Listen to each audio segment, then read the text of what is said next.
You need to stop doing these 4 things immediately if you don't want your life to spiral downward. Seriously, these habits seem harmless. Some even feel normal. But they're quietly draining your energy, stealing your focus, and sabotaging your future. The Stoics knew this centuries ago, and today, their wisdom is more relevant than ever. In this video, we'll uncover 4 toxic behaviors that are keeping you stuck and show you how to break free using timeless Stoic principles. If you're ready to take back control of your mind, your time, and your purpose, stay with me because this might just change everything. 1. Stop doubting yourself. Self-doubt isn't wisdom, it's resistance in disguise. There's an invisible enemy living in your mind.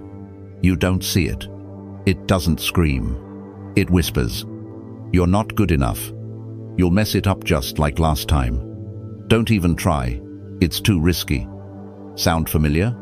That's self-doubt, the quiet saboteur that's crushed more dreams than failure ever has. Marcus Aurelius, the Roman emperor and Stoic philosopher, once wrote, "If it is humanly possible, consider it to be within your reach." Here's the truth. Self-doubt isn't some wise guardian trying to protect you from failure. It's just an outdated reflex built from past wounds that you never took the time to heal. And Stoicism doesn't tell you to ignore your emotions. It teaches you to examine them with clarity and courage. Ask yourself, is what I fear real or just untested emotion? You are the gatekeeper of your mind. So, when doubt knocks, don't hand it the keys. Pause, observe, challenge it. Here's how you can start, the Stoic way. Journal it. Every time you feel doubt creeping in, write it down. What triggered it? What story is your mind repeating? Bring the fog into focus so it loses its power. Visualize victory. No, not fantasy, clarity. See yourself pushing through. See the next step. Not the final mountain, just the next rock you place your foot on. Because when you train your brain to expect forward movement, it starts believing it's possible. And above all, remember this. Self-doubt doesn't mean you're humble. It means you've mistaken fear for wisdom. Being Stoic isn't about feeling brave all the time. It's about moving anyway, despite the noise, despite the doubt. The question isn't, do I feel ready? It's, what action aligns with the kind of person I want to become? So next time that whisper creeps in, smile and do the thing anyway. Because that's where the transformation begins. 2. Stop comparing yourself to others. The comparison trap. Epictetus never posted a filtered photo. He didn't care about followers, likes, or going viral.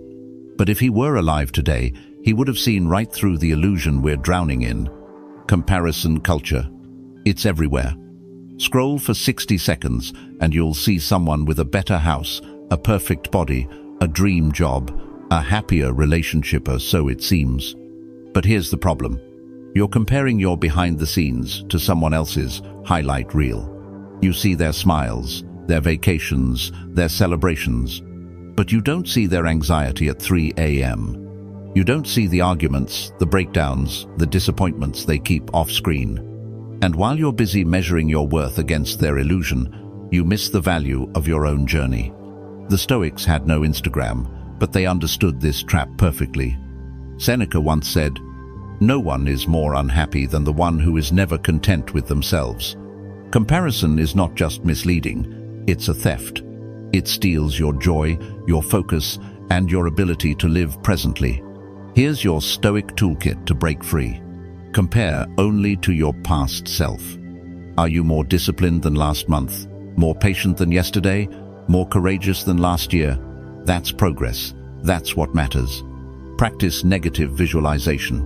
Imagine losing the very things you take for granted: your health, your loved ones, your freedom. This isn't morbid, it's powerful. It reminds you, you already have so much to be grateful for. Declutter your digital space. If scrolling social media leaves you feeling less than, it's time to unfollow, mute, or unplug. Follow people who teach, uplift, and challenge, not those who trigger insecurity. Pause and return to your center. You're not here to live someone else's story. You're here to write your own. The truth is, comparison blinds you. It keeps your eyes locked on what others are doing, when your greatest growth is found by looking within. So next time you catch yourself comparing, stop, breathe, reflect.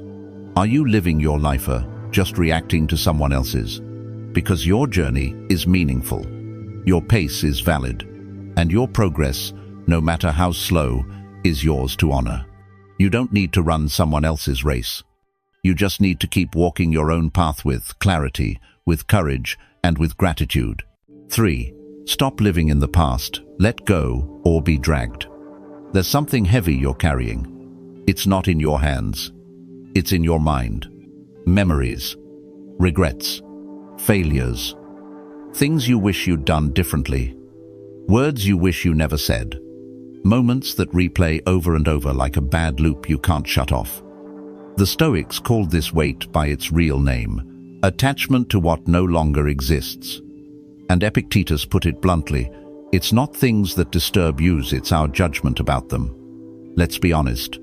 The past is not your enemy unless you let it define who you are today. It happened. Yes. It shaped you. But it doesn't have to control you. Here's the truth most people avoid. Every minute you spend ruminating on something you can't change is a minute stolen from the life you could be building right now. What would the Stoics do? They'd reflect, then release. Here's how to practice that. Acknowledge it, don't bury it. Say it aloud. Yes, it happened. It hurt. But I am no longer there. I am here, now. That single shift moves you from prisoner to philosopher. Practice the discipline of assent. Every thought isn't truth. When a painful memory arises, ask yourself, does this serve my growth or just my guilt? If it drags you down, let it pass. You are the gatekeeper of what stays in your mind. Reframe the past. What did that failure teach you? What strength did that heartbreak awaken in you? When you view your scars as signs of survival, they stop defining you, they start empowering you. Return to the present. Stoicism is built on this one principle: live in accordance with nature. And nature only exists now, not yesterday, not tomorrow. This moment is your home. Don't abandon it by mentally living in the ruins of what was. Marcus Aurelius said, "You have power over your mind, not outside events. Realize this, and you will find strength." Your past doesn't get to write your story. You do. Every time you choose to show up, to speak with intention, to act with purpose, to love yourself not for who you were, but for who you're still becoming. So let go of the suitcase filled with old pain. You don't need it on this journey. The path ahead is lighter than you think if you stop dragging what's already gone. 4. Stop procrastinating. Action is the antidote to anxiety. You've said it before. I'll start tomorrow. But then tomorrow comes, and you say it again and again, until weeks pass, months. And one day, you wake up and realize you've built a habit not of action, but of avoidance. Let's call procrastination what it really is. A quiet rebellion against your potential. It's not about laziness, it's about emotion, fear, perfectionism, overwhelm, even the fear of success. You wait for motivation, but motivation is a mirage that disappears the moment you step toward it. The Stoics knew this well. That's why they preached, don't wait to feel ready, just act. Seneca said it simply, begin at once to live, and count each separate day as a separate life. Because here's the Stoic truth. Right now is the only time you control, the only time you can act, the only time that matters. So how do you stop procrastinating the Stoic way? Break the mountain into pebbles. Want to write a book? Start with one sentence. Need to work out?